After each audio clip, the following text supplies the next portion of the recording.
అందరికీ నమస్కారం. వాగ్దేవి సరస్వతి ఛానల్కి స్వాగతం. నేను విశాలక్ష్మి శిష్ట. హనుమంతుడు పూలతో కూడిన పూజ కంటే ఆకుపూజకే అధిక ప్రాధాన్యత ఇస్తాడు అని పండితులు అంటున్నారు.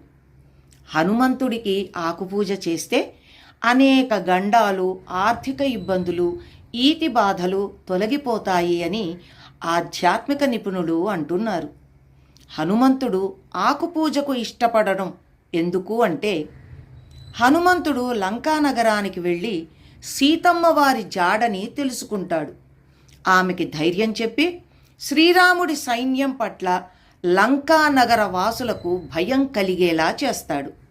ఆ తరువాత అక్కడి నుంచి తిరిగి వచ్చి రాముడిని కలుసుకుని సీతను చూసిన విషయం చెబుతాడు.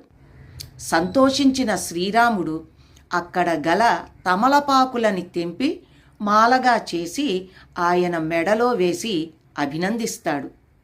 శుభవార్తను తెచ్చిన వారికి తమ దగ్గర గల ఖరీదైన వస్తువుని బహూకరించడం అప్పట్లో ఒక సంప్రదాయంగా ఉండేది.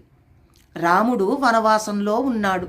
ఇక హనుమంతుడు లంకానగరంలోని కొన్ని భవనాలని తగలబెట్టి మరీ వచ్చాడు. అందువలన ఆయన శరీరం వేడిగా ఉండడంతో తాపాన్ని తగ్గించడం కోసం రాముడు ఆయన మెడలో తమలపాకుల మాలని వేసినట్టు పురాణాలు చెబుతున్నాయి.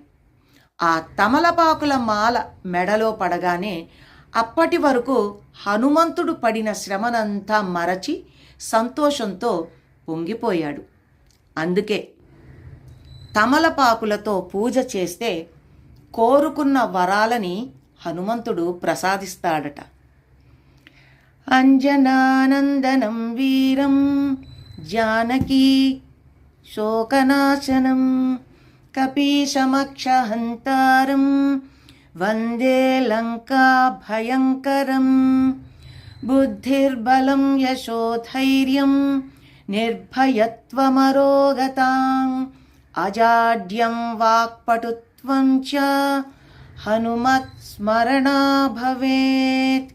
జై హనుమాన్.